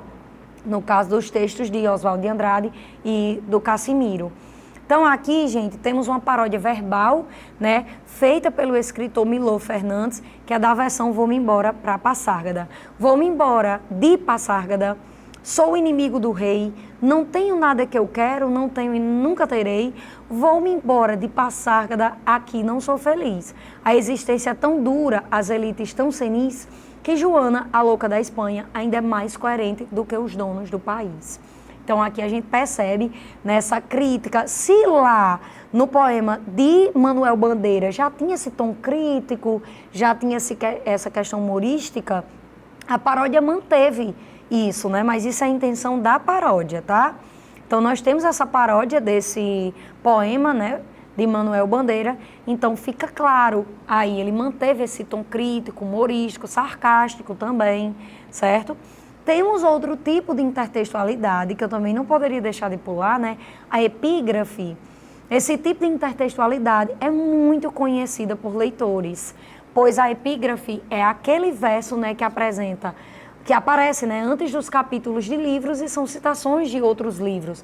Pode ser que cobre no Enem, né, citações de filmes, entre outros gêneros. Não é tão recorrente, mas possa ser que venha aí uma outra questão cobrando. Se cobrar, vocês já estarão preparados. Aqui nós temos um exemplo de epígrafe, como temos o exemplo de paródia, o exemplo de intertextualidade.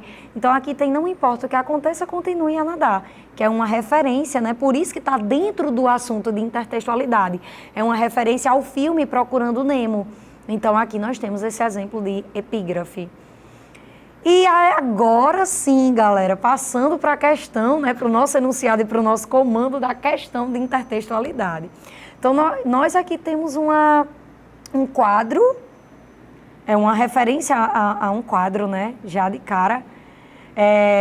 E nós trabalhamos aqui com a linguagem mista. O que seria a linguagem mista? Aquela que mistura a imagem com texto, né? Muito presente também em gibis, tirinhas, em charges também. Aqui nós temos o trânsito no feriado, é sempre um quadro caótico. Então, para quem aí ativou o conhecimento de mundo, já sabe que faz aí uma intertextualidade, né, com a cena de Guernica, que é um painel de Pablo Picasso, e brinca aí no duplo sentido. Tanto a questão de um quadro dramático, né, fazendo de fato a referência ao painel de Pablo Picasso, como fazendo ali uma comparação com um trânsito caótico. Então, nós temos aqui, né, comando. Na criação do texto, o chargista, né, a charge faz uma intertextualidade explícita ao quadro de Pablo Picasso. Então, na criação do texto, o chargista, Lott, usa criativamente um intertexto. Os traços reconstroem uma cena de Guernica, né, painel de Pablo Picasso, que retrata os horrores e a destruição provocados pelo bombardeio, né, a uma pequena cidade da Espanha. Na charge, publicada no período de Carnaval, recebe destaque na figura do carro, que é um elemento introduzido, né, pelo autor no intertexto. E além dessa figura, a linguagem verbal, que aqui está dentro do balãozinho, né, a fala que aparece na charge, né, contribui para esclarecer um diálogo entre a obra de Picasso e a charge. Por que contribui? Porque ele fala que o trânsito, né, no feriado, aqui o feriado de Carnaval, né, que é um dos maiores que a gente tem no país, é sempre um quadro dramático. Então faz referência ao próprio quadro, tanto com os elementos imagéticos quanto com os elementos verbais, comprovando aí que o Enem cobra sim intertextualidade, certo? Essa é só mais uma questão das várias que o Enem traz abordando a questão da intertextualidade. Bom, gente, então, além dessa figura, a linguagem verbal contribui para estabelecer um diálogo entre a obra de Picasso e a charge, ao explorar, certo? Uma referência ao contexto, né, trânsito no feriadão, esclarecendo-se o referente tanto do texto de Lott quanto ao da obra de Picasso. Uma referência ao tempo presente, como o emprego da forma verbal evidenciando-se a atualidade do tema abordado, né, tanto pelo pintor espanhol quanto pelo chargista brasileiro. Um termo pejorativo, trânsito, reforçando-se a imagem negativa de mundo caótico presente, tanto em Guernica quanto na charge. Uma referência temporal, sempre referindo-se à permanência de tragédias retratadas, tanto em Guernica quanto na charge. E, por último, uma expressão polissêmica.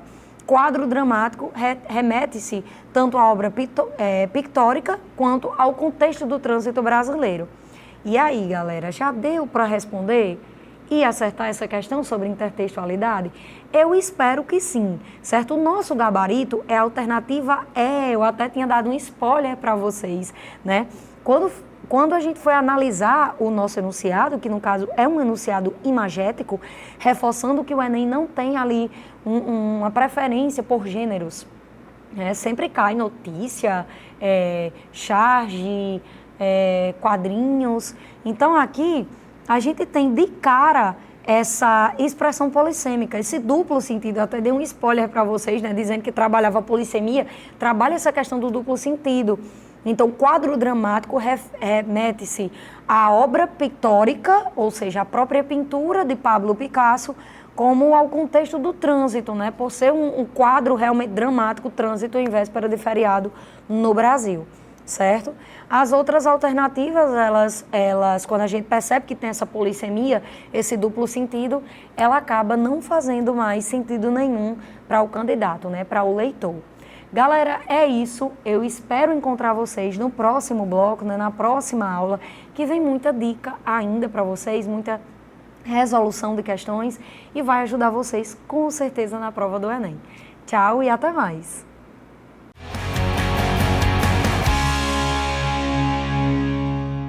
Oi, pessoal, estamos de volta com mais super dicas, né, para vocês que vão aí fazer o Enem ou estão na preparação para a prova do Enem, né? E espero que vocês estejam acompanhando as dicas para a prova, né, de linguagens com foco na frente de língua portuguesa, certo?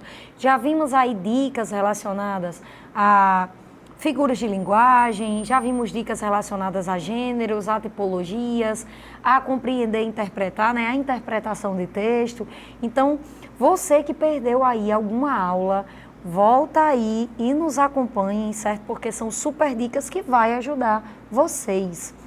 Nós já falamos, gente, em aulas anteriores sobre a questão das alternativas, né? Alternativas, que tem as absurdas, as verdadeiras, as erradas, as verdadeiras más.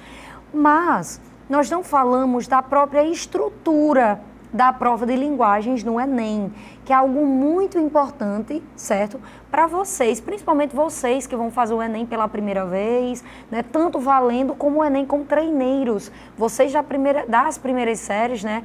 Que vão tentar aí o Enem pela primeira vez e não vão fazer o Enem valendo, que são os treineiros, né? Inclusive um salve para os treineiros, estou influenciando aí muitos alunos de primeira série a começarem a fazer o Enem com treineiro, porque é muito importante. Vocês precisam entender como é a prova do Enem, né? O formato da prova e algumas curiosidades também. Então, vou focar aqui na prova de linguagens, né?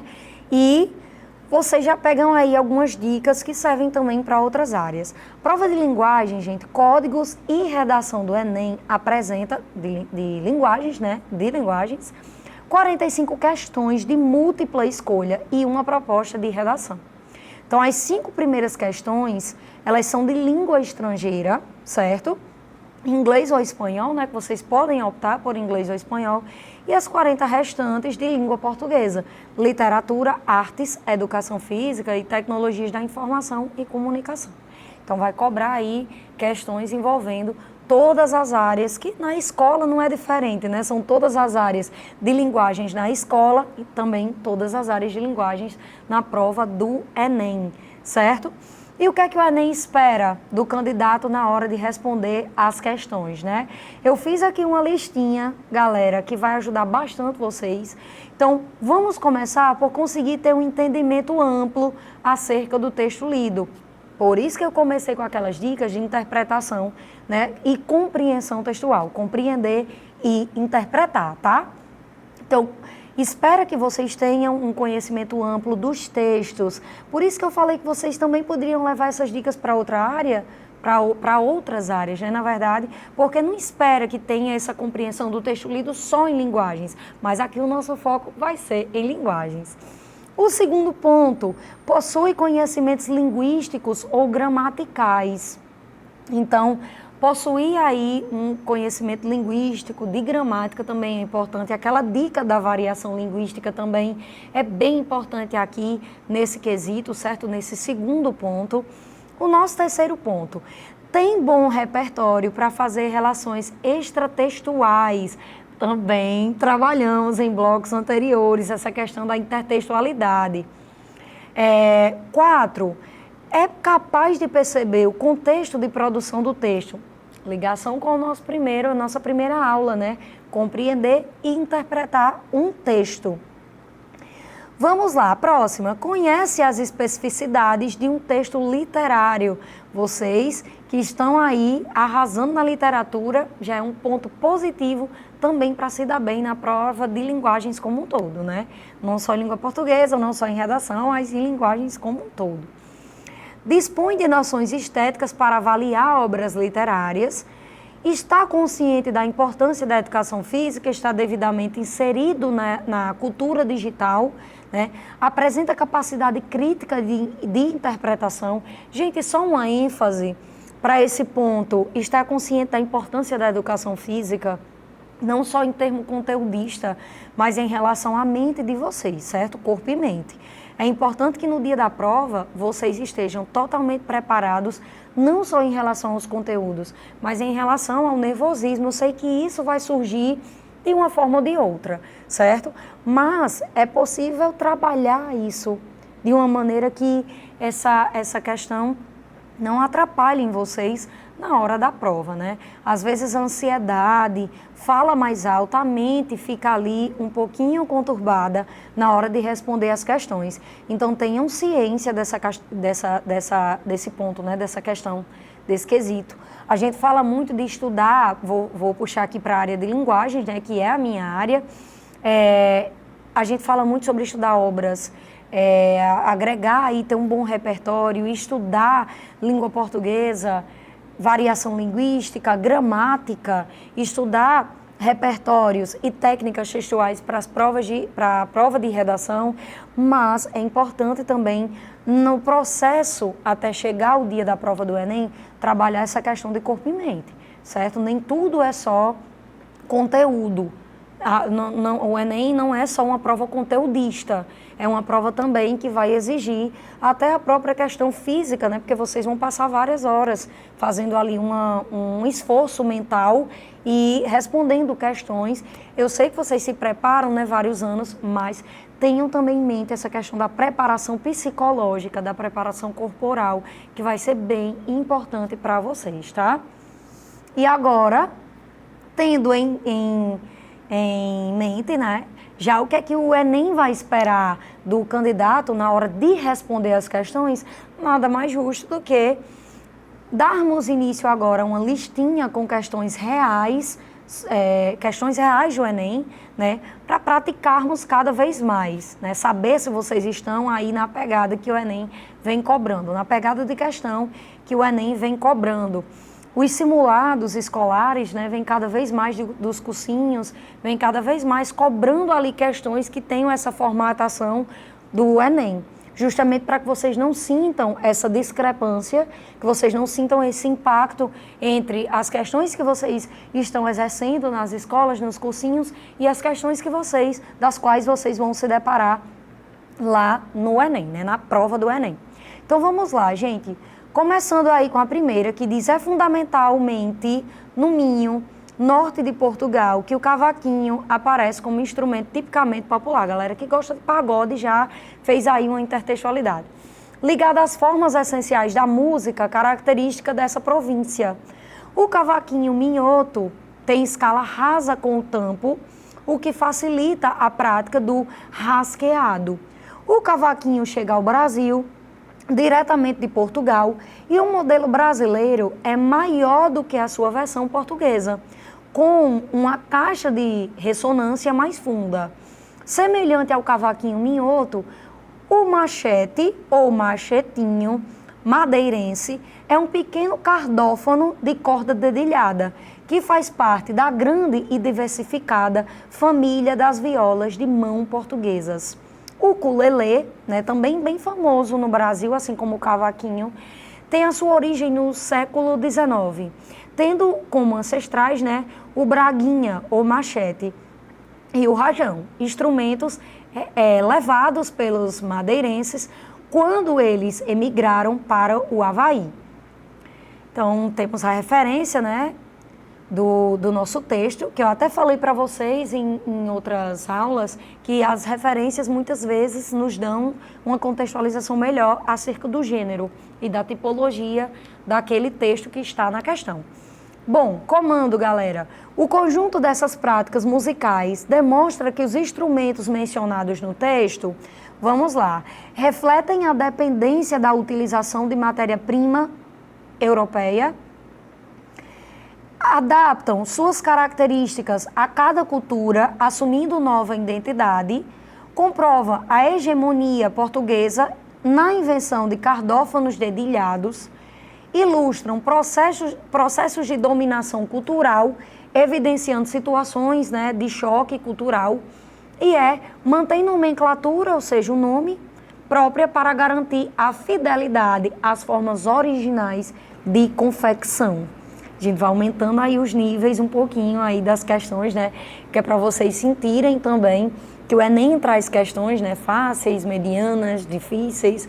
Cobra aí todos os níveis de interpretação e todos de interpretação textual e de compreensão textual do candidato. Analisaram as questões? Já deu para responder? Fazendo uma ligação, mais uma vez, a gente nota que precisa do enunciado, né, para responder ao comando. Então, a gente vê que ele não pode ser ignorado. Nossa resposta também, muitas vezes, vem lá do enunciado.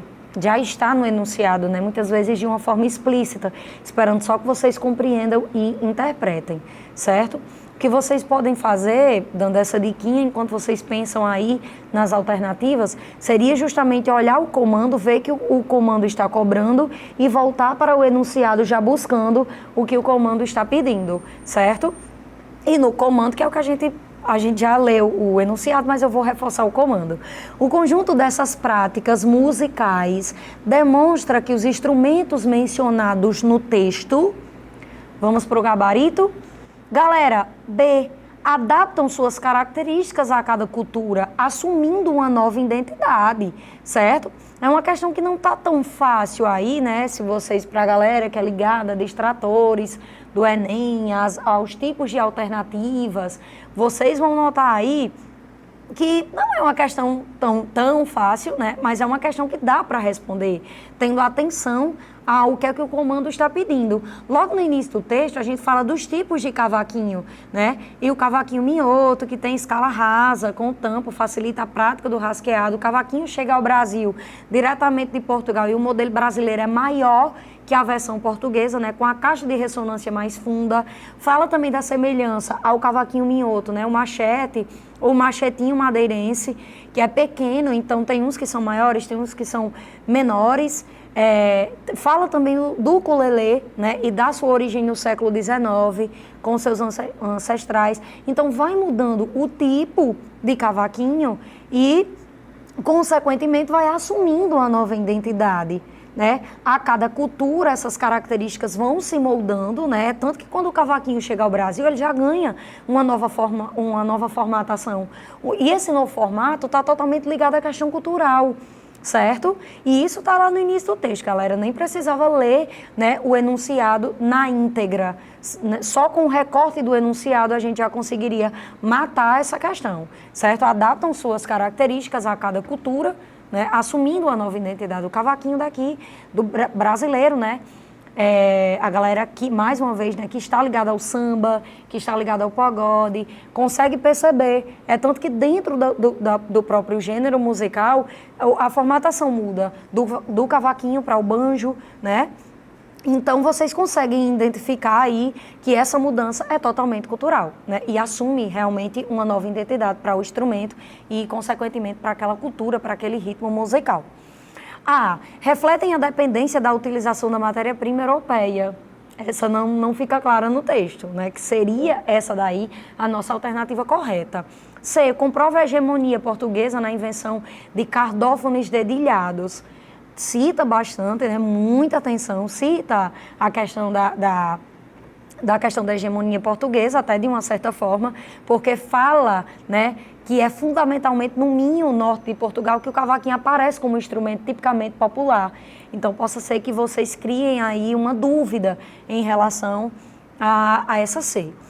D, ilustram processos de dominação cultural, evidenciando situações de choque cultural. A gente fala, sim, até de uma certa forma, sobre processos de dominação cultural, mas não fala sobre evidenciar choques culturais, né?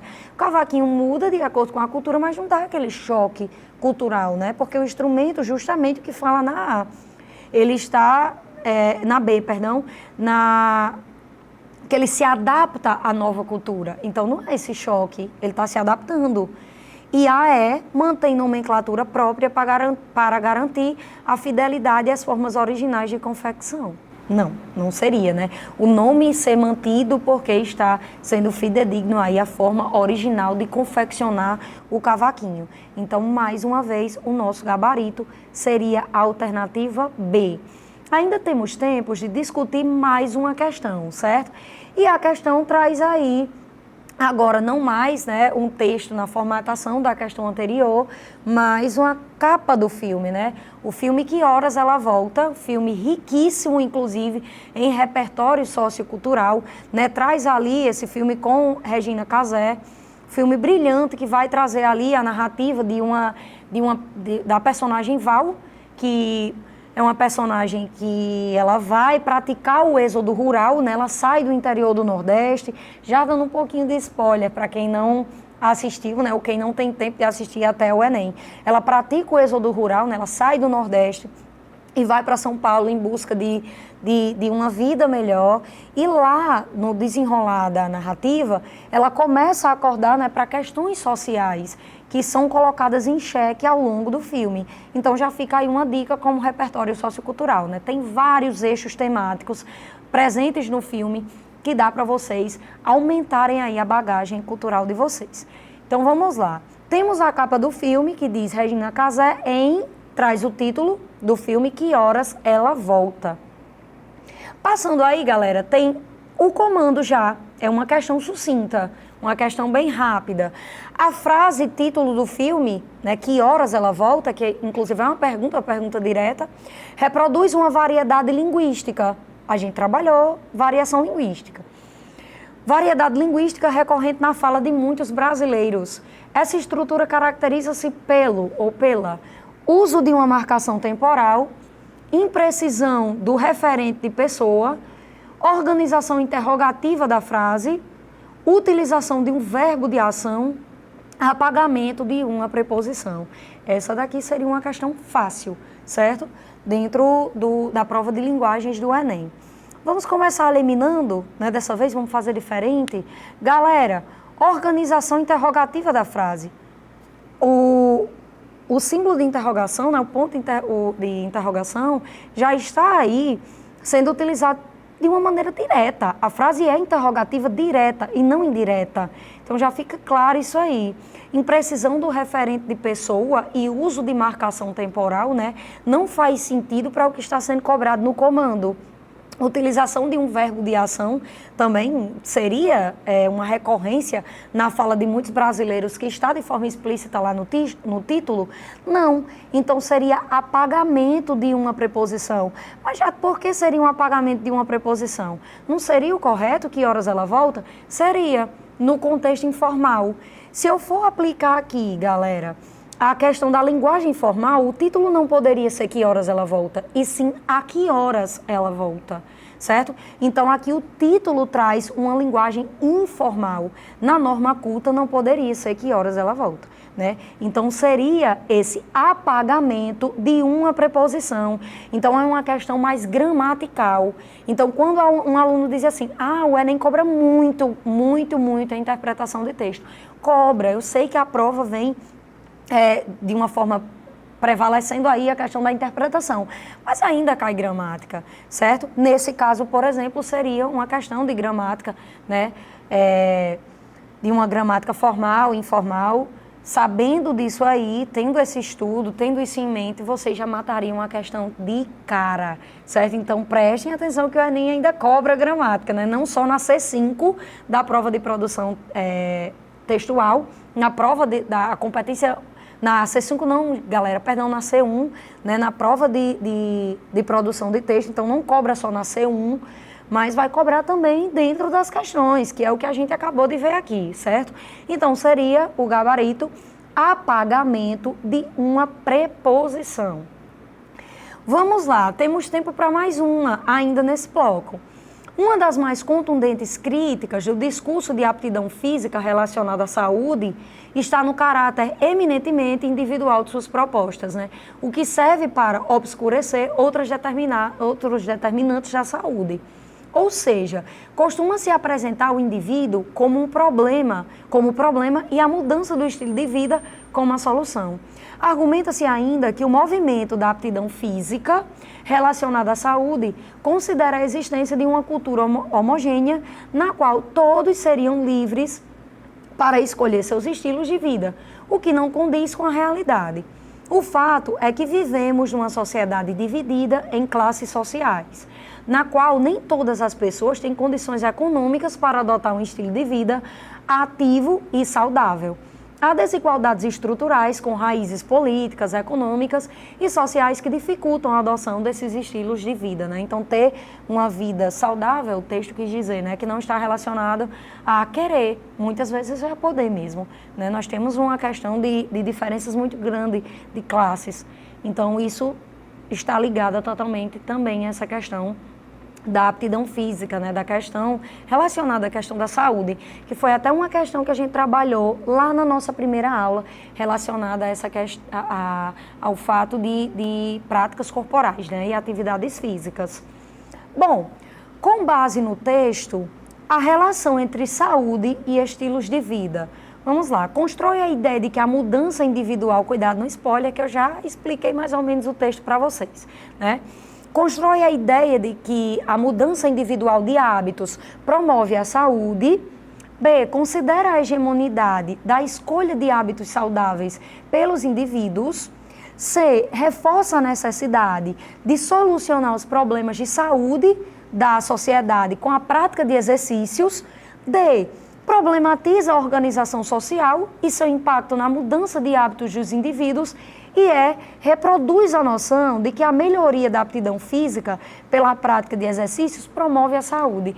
Gente, eu tentei aqui, no meu tom, na leitura das alternativas, ser a mais imparcial possível, né? E espero que vocês estejam analisando aí, vocês que estão acompanhando, estejam analisando para eu poder mostrar o gabarito e dizer, né, a gente debater aqui um pouquinho por que essa questão e não outra, tá? E aí? Já conseguiram identificar? É uma questão, né, bem ligada à educação física que está dentro da prova de linguagens, mas que cobra também, né, porque que ela vem aí, como aqui na nossa aula de língua portuguesa, ela cobra bastante a interpretação de texto de vocês. No comando, mais uma vez, né, com base no texto, a relação entre saúde e estilos de vida. O que está refletindo? O que é que liga? Qual é o elo entre a questão da saúde e estilos de vida? Acho que já deu para vocês responderem aí, né, galera? Seria problematiza, né, o nosso gabarito, a organização social e seu impacto na mudança de hábitos ou indivíduos, certo? Vamos lá, por que não seria A, Jade? Constrói a ideia de que a mudança individual de hábitos promove a saúde. A gente falou, quando discutiu mais ou menos o enunciado, né, essa dificuldade que muitas pessoas têm em adotar um estilo de vida saudável. Não é tão simples e está relacionado também à questão econômica. B, considera a homogeneidade da escolha de hábitos saudáveis pelos indivíduos? Então, mais uma vez não, né? Reforça a necessidade de solucionar os problemas de saúde da sociedade com a prática de exercício? Essa não responde à nossa questão. E reproduz a noção de que a melhoria da aptidão física pela prática de exercício promove a saúde. Também não está respondendo ao nosso comando, né? Então, mais uma vez, seria a problematização, né? Problematizar a organização social e seu impacto na mudança de hábitos dos indivíduos.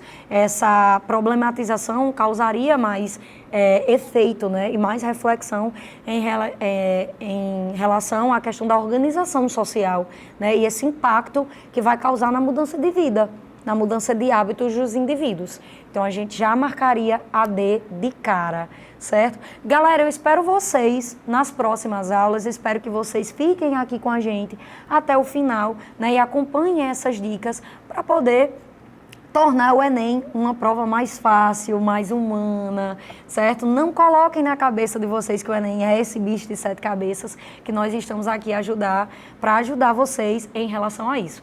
Um grande beijo e até nossa próxima aula. Espero vocês. Viu só, School Friends? Mantendo a calma, a gente consegue vencer todos os nossos vilões. E anota aí na agenda, dias de segundas e sextas-feiras às 21h15 e aos sábados às 16 horas tem mais nota 10 para você. E lembrando que domingo tem muito mais nota 10 às 16 horas. E olha só, para não perder nada do que acontece por aqui, segue a gente nas redes sociais. É o @TSM10HD. Beijos, School Friends, e até a próxima!